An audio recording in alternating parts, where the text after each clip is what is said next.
What is up, guys? Welcome back to YouTube. We are going to be continuing our Chilling Reign content until July 5th. We took a little bit of a break to cover the celebrations news. Instead of doing a separate video from our deck list, I might just do an additional news video in situations like that, so I don't deprive you guys of content. We might also do a Pokemon Unite gameplay. I've been streaming that on my Twitch channel. Today's the last day for the beta when you watch this. So if you guys are playing, enjoy it. If not, play it when the release comes out. I might do some stuff with that. But today we're going to go over Shadow Rider Calyrex paired with Trevnoir, Path to the Peak, Gengar Mimikyu-GX, and Zapdos V. A little bit of a very straightforward build. We'll see how it operates in a setting, so let's jump into the deck. Hey guys, if you guys have been playing Pokemon and in this new Chilling Reign set, you know that Shadow Rider Calyrex VMAX is the card to beat / the card that's being talked about. It's one of the most popular cards in the set because of its Underworld durability. Once during your turn, you may attach a Psychic Energy from your hand to one of your bench Psychic Pokemon. If you attach an energy to a Pokemon in this way, draw 2 cards. Max Geist is also a very cool attack, but Underworld Door is really why this card is in here. Now, we've seen Shadow Rider Calyrex paired with Alcremie VMAX on my channel already, but this is more of a, let's say, one last hurrah to some of these tag teams. So you have your Trevenant and Dusknoir-GX, where you can start using Night Watch early enough to get rid of your opponent's hand. This makes it really hard for them to actually play the game when they're losing 2 cards every turn, and you also have Pale Moon GX if you want it. You also have Gengar Mimikyu-GX, which uses Poltergeist early, mid, and late game to kind of punish your opponent for playing a lot of item cards in their hand. And you can also use Horror House to surprise them into drawing a bunch of extra cards and all of a sudden blow up one of their big targets. So it's 2 really good attackers that are, synergized as well by getting Underworld Door going. We play 2 copies of Marshadow Resetting Hole because we don't want our own Path to the Peak to hurt us, or we want to make it stick due to a Chaotic Swallow or something like that. 2 copies of Dedenne because we need to draw cards, obviously, so discarding and drawing is the best option. We have 2 copies of Galarian Zapdos V, because without Galarian Zapdos V and its Fighting Instinct and Thunderous Kick, we don't really have a chance against Eternatus, besides the Path, I guess, but I mean, they hit us for weakness anyway, so I don't really need to have a full bench, and that's not good for us. So, besides that, the rest of the list is pretty standard. We have 2 Evolution Incense, 1 Pokemon Communication, 4 Quick Ball, 4 Fog Crystal. All of our search engine is here already. 2 copies of Reset Stamp, because late game we can go Reset Stamp into Night Watch, get rid of their hand pretty quickly. 3 copies of Switch and 2 copies of Air Balloon. Now you can alternate these counts a little bit, but I think as long as Peak ROM exists in the format, you have to play Switch, because getting paralyzed really sucks. We have 2 copies of Path to the Peak. I started with 4 and I started working my way down. I just think that you don't need 4 anymore, just because I don't know, it just feels like it hurts me more than it helps me, and I discard them a lot, so I think 2 is fine. 3 copies of Buzz, 4 copies of Marnie, and 3 copies of Research. We're going with more copies of Marnie because specifically of Night Watch, so early turn 2, turn 3 Night Watch, we can go Night Watch, Marnie, Night Watch, put them in a 3-card hand, force them to play suboptimally because they're playing with less cards in hand. 2 copies of Aurora Energy, so we can use Galarian Zapdos V with the Fighting Instinct. You could go to a 3rd copy. I just want to have the 10 Psychic because the deck is primarily a Psychic focused deck, and the Galarian Zapdos is simply a tech to deal with Eternatus, and we could probably dig for it early to mid-game enough. So let's jump into some games. Okay, our first game. Now this deck definitely takes a bad matchup into Eternatus, like I mentioned. The Galarian Zapdos should help out, but I think Shadow Rider is like very strong overall in this format. Path to the Peak decks do hurt it. Xander Pro played a very interesting Wheezing deck that I'm going to cover on this channel as well that it hurts, it gets hurt by. So we start the Calyrex, and we also have the option to go Shadow Mist turn 2. So we've got the Dedenne, we've got another Shadow Rider. We could even Marnie first, depending on how we feel. Like I could go Quick Ball for Shadow Rider, Quick Ball for Shadow Rider, Trevnoir, attach active, Shadow Mist, or I can go Marnie Shadow Mist, or I could go, nice, that's pretty good. I could also drop the Poltergeist Boy, attached to it, Switch Horror House and Marnie as well. Looks like we're up against ADP, and his hand is not looking the hottest. So, I don't know if Special Energy is necessarily, like, the best thing to stop here. I don't know if I want to Marnie them either. Maybe I just Dedenne, actually. Like, but I also don't want to... Yeah, let's go ahead and Dedenne, actually. We're going to go ahead and do this way, because I want to prevent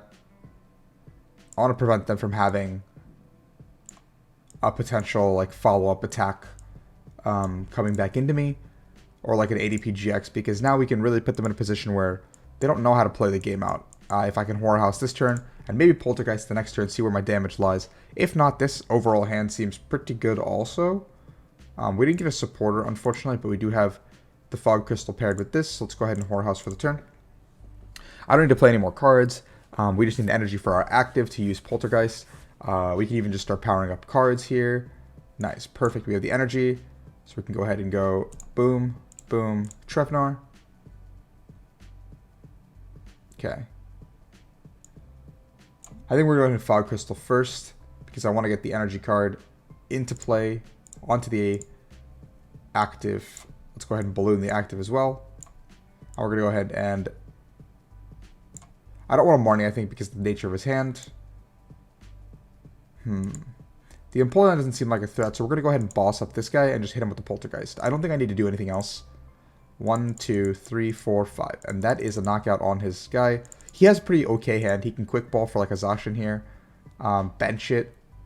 I have to presume he drew the Quick Ball in one of the last 2 turns, because if not, he probably would have played it. There's another Evo Incense. There's a Shadow Rider. This hand is pretty perfect. We're going to go ahead and go Shadow Rider, Evo Incense for the big boy, Marnie next turn. And we can start going Night Watch and start putting away some of the cards in his hand. Overall, a pretty good situation. He's going to have to thin cards anyway, so he's going to probably look for the ADP-GX this turn. If he can. If he can't, that would really suck if he doesn't get the GX attack off this turn. There's a water. He needs an E-Switch. E-Switch switch. Second Saucer. Pretty good for him. Quick Ball. Okay.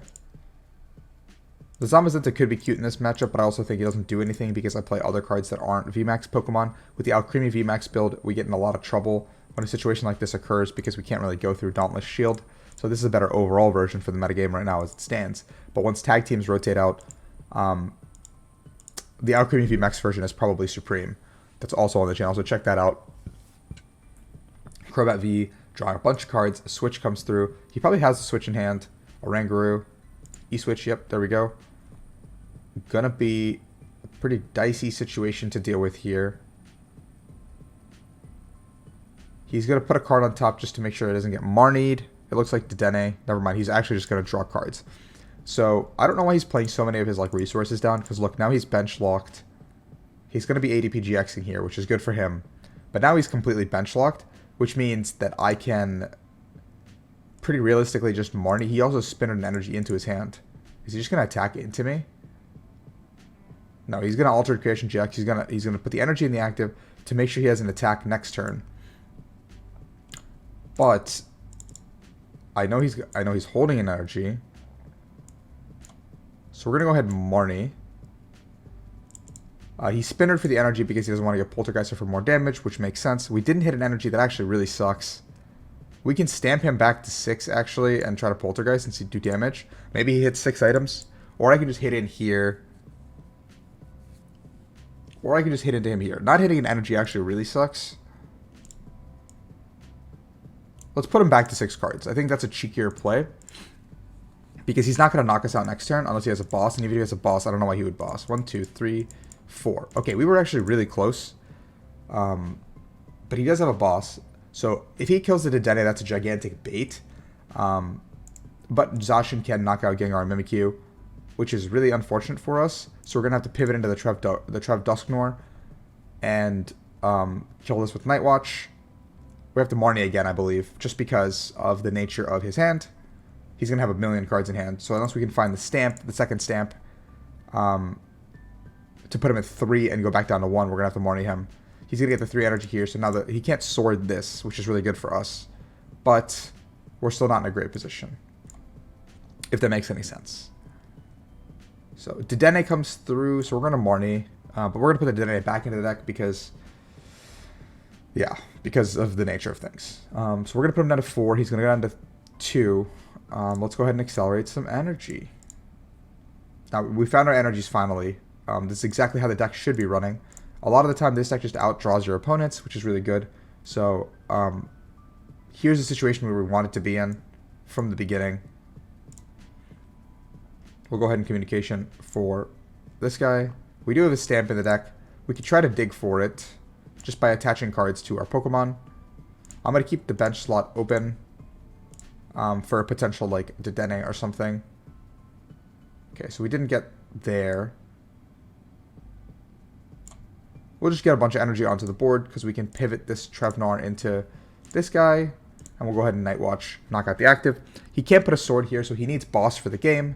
We got rid of the Mawile and the water energy.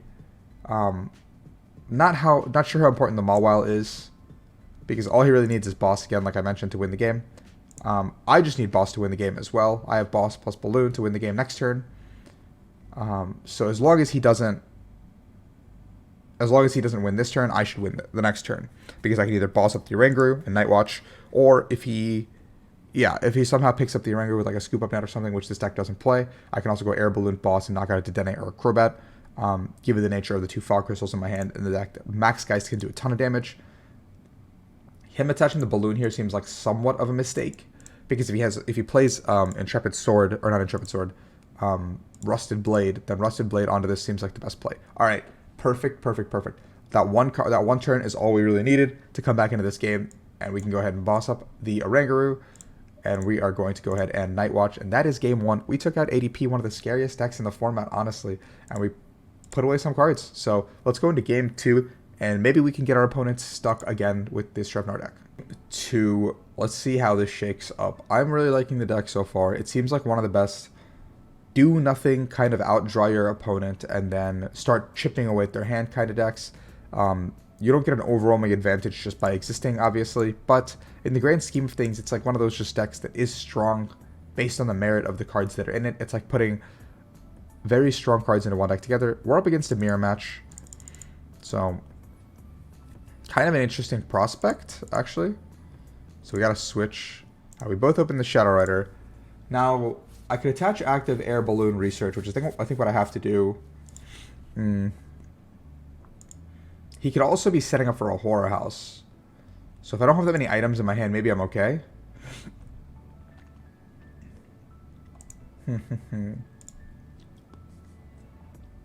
But I could also Horror House him back. If I go Horror House and he goes Horror House, what happens? Do I lose that on that exchange? I think I lose that on the exchange.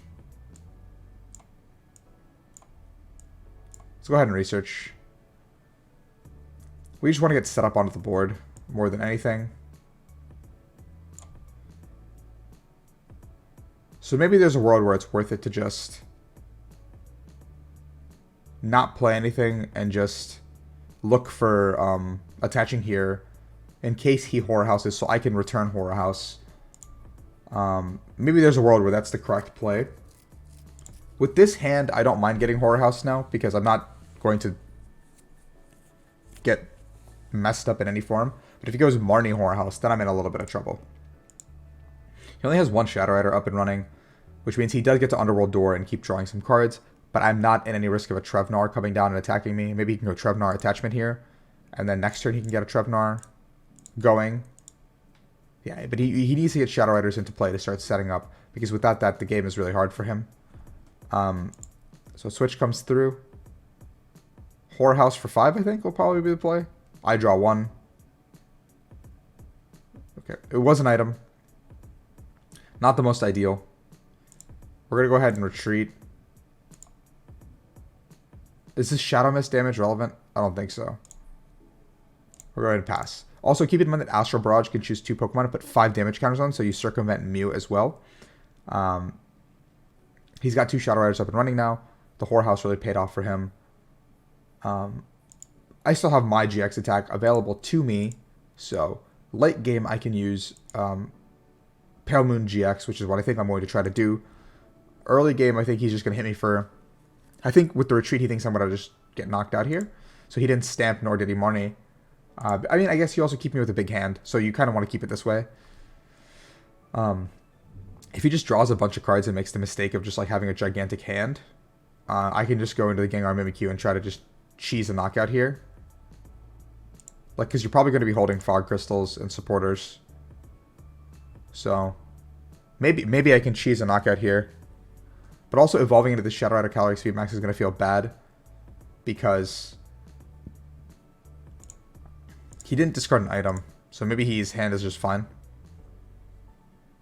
He discarded Dedenne. Okay. Swell comes down. Let's do this. I'm going to go in with the Poltergeist guy. I mean... yeah, let's go in with the Poltergeist guy.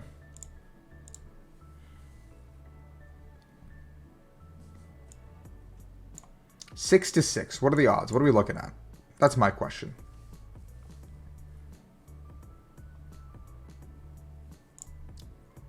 I think we're going to quick ball Dedenne this turn, so let's just set up our board with Shadow Riders as well. Kind of match his tempo.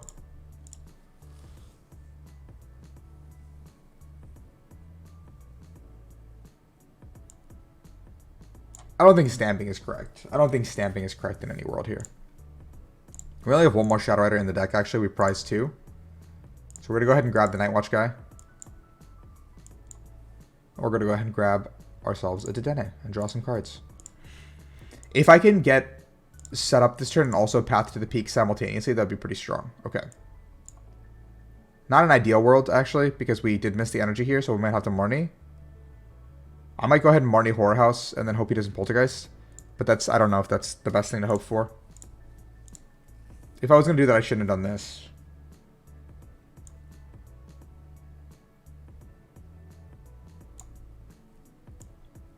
Let's go ahead and Marnie. I need to hit the energy, which really sucks here.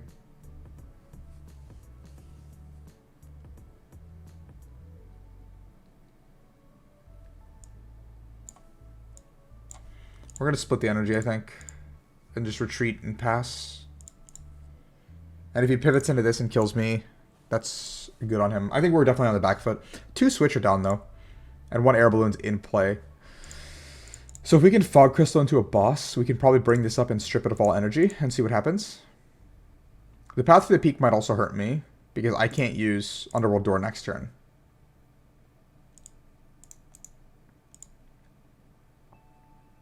So I need to hope he kind of bumps it, but also I don't want him to draw a bajillion cards, which is my logic behind this. So Fog Crystal gets swapped out for this. He's going to hit me into the Dedenne. This one prize does not matter in the grand... These 2 prizes don't matter in the grand scheme of things, so I don't mind if he takes these. Boss's Orders comes down. He gets the knockout here. These 2 prizes do matter slightly. I could have just made these energies. So I can bump my own path to the peak now, which is pretty good. Oh, we just top decked it. That's even better. Nice. So we're looking for a boss. Or I can just strip the active, honestly. Alright, we can go ahead and Marnie Night Watch also, which is fine.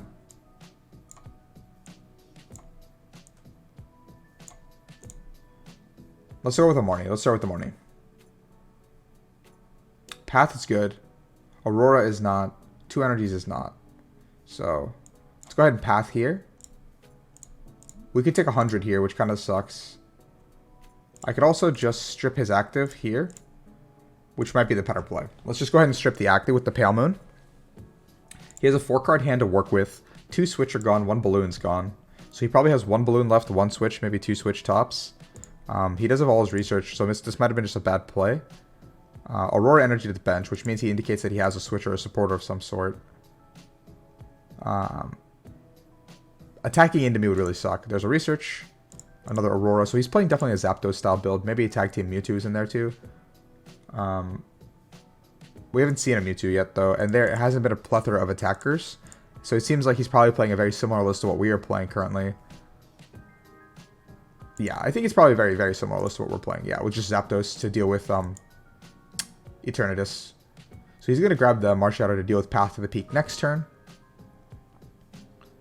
But this means we do get the upper hand on any trades now, which is really nice. He hits us with the emoji, and bam, we get the 3 prizes. The plan worked out. Let's get it. Okay. There's another Shadow Rider. There's a Switch. Nice, nice, nice. This is good. Okay.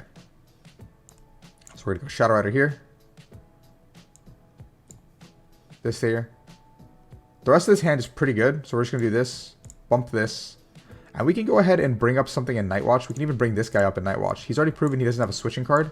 So let's go ahead and do that. Let's go ahead and bring this guy up in Night Watch. Marshadow and Boss's Orders. So we just put back the Marshadow that he worked so hard to grab. That's actually really funny. I think he quick balled for it too. So now this guy's stuck in the active. We have a Boss's Orders plus a Switch in hand. So we can win the game next turn if he doesn't win this turn. Or I don't know how he'd win this turn. But if he doesn't win this turn, is all I'm saying. Evo Incense comes down. He's got the 4/4/4, not 4/4/4, 4/4 Shadow Rider into play. He's got the horses in the front, not the back. It's kind of a sight to see, actually. He's going to be able to retreat here. He's got the Marshadow. He can bump my path to the peak. Can he knock me out, though? 1, 2, 3, 4, 5, 6, 7, 8, 9, 10. He would need to get to 9. 7, 8, 9. So he needs 3 abilities. That's 1. It's very realistic he could do it, actually. 2. 1 more. 3. Okay. That's actually really bad for us. I did not think that could be happening to us. As a great man once said, how could this happen to me? I've made my mistakes. Win can still happen, though, for us, because he has 170 remaining. We have 2 abilities in play. So 1, 2, 3, 4, 5, 6. No, we're 10 short if we get to 6. No, if we get to 6 exactly, we can win the game. So I can promote the Gengar. Well, he's taking 3 prizes also. Wow, that's a lot. Okay, we might just go for a Poltergeist play. I'm not like. Is there a reason I shouldn't just go for Poltergeist here? So we hit 5 energies, which is unfortunately 1 short of where we need to be. This is resistance, so I can't just go boss kill with Thunderous Kick. That'd be really cute if I could, but it is resistance. So if I actually like, if this didn't have resistance, I just go this and then knockout. But it has resistance. So we're gonna go ahead and retreat. Let's do this. Let's bring it up. I mean, he's got a 9-card hand. Let's just pray. 1, 2, 3, 4, 5, and that's the knockout. That's the game. Poltergeist, you've done it again. Game 3. Let's get a 3rd game in probably, because I want to show off the deck a little bit more, and we won both those games very convincingly. Okay, 3rd game.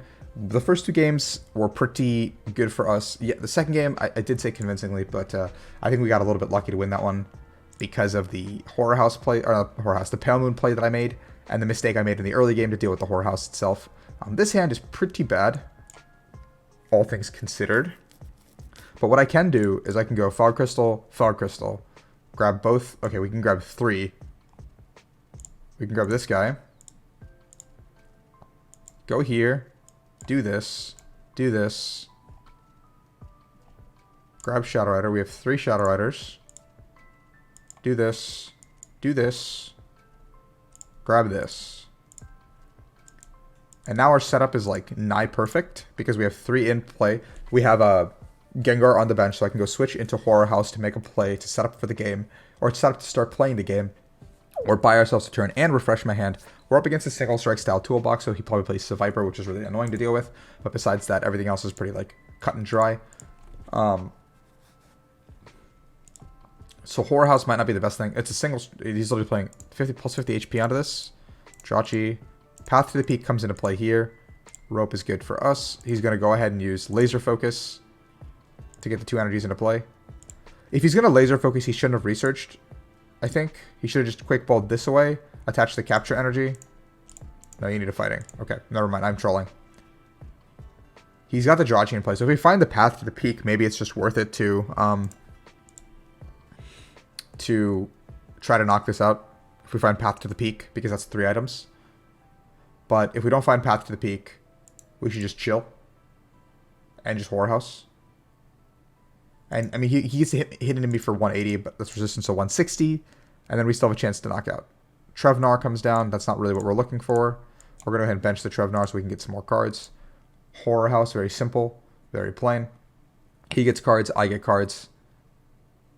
Bada bing, bada boom. Very, very simple exchange of deals. There's nothing special. You get 2 cards. You get 7 cards. I get 7 cards. That is the art of the deal, ladies and gentlemen. Okay. So, we've got a Marnie, we've got some pieces. We've got 2 switches in hand, which really sucks because I wanted to potentially go into a different play, but I don't think I guess we can keep Zapdos in the deck, actually. I'm going to go ahead and put the Marshadow down just so I can bump this stadium if I need to.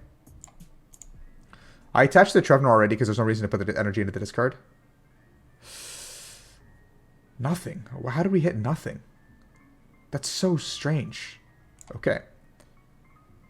We can still Dedenne, I guess, but I'm just going to go ahead and Poltergeist with the path to the peak. 1, 2, 3, 4. He actually would have been safe if I didn't find path. That's kind of nuts. After having 8 cards in hand. Well played, my friend. So we need to grab our 2 cards here. There is a Shadow Rider prize, so that's pretty good for us. We have a Pokemon Communication to put this baby back, get the big guy, and I have a Balloon to start pivoting into Night Watch. And this is where the Marnie Night Watch combo starts coming in, and that's where it becomes really deadly. He can knock us out with Darkness Fang here, but I don't think he sees the play, or he would... I don't know if you want to do that play, actually. No, that seems fine. You get 3 prizes off the Darkness Fang. Like, you get 3 prizes off the Darkness Fang. Sure, you don't set up a backup attacker, but, like, if you can get another Houndoom into play, maybe that's fine. This path to the peak is really going to hurt him more than me, honestly speaking. I had the Evo Incense and bumping the Marshadow. Is he going to think about the play? Does he see the play? Single scroll. I mean, you could also accelerate here and kill me with Bite. Sure. Okay, that's fine. You can bite me to death. 40. That's funny. You didn't even need to put this tool here. I think he would have just done it with Bite, right? Because it goes 40, 80. Yeah, it's a knock. 3 prizes. That's kind of funny, actually, that he just took 3 prizes with the Houndour.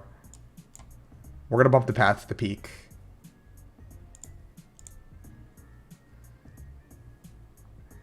We're going to get the Evo Incense up and running.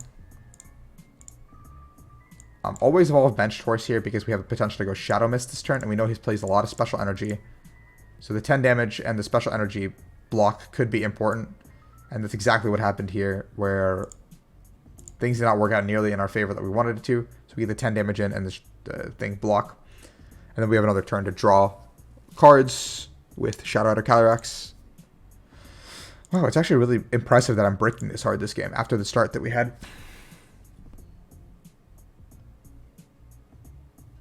This thing never becomes a VMAX now because it's about to take 100. 10 plus 10 for each. 40, 50, 60, 120. I'm about to take 120 damage onto this guy, which is a lot of damage, actually, if you think about it. Oranguru.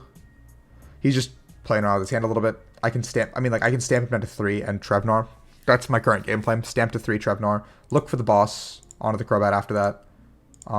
Look for a play onto these two. One of these two end the game. If you play Single Strike Seviper, that's really the only way I lose, I think. Does this kill me? Plus 40? Plus 80? 10 plus 6, 10 plus 50, 60, 100. I'm 10 short of being knocked out. Oh, he's just going to go for the Darkness Fang? No, he's going to accelerate again and knock me out. Wow. Dude, wow. Wow, he committed for that play. Oh my. Well, bravo. He committed for that play.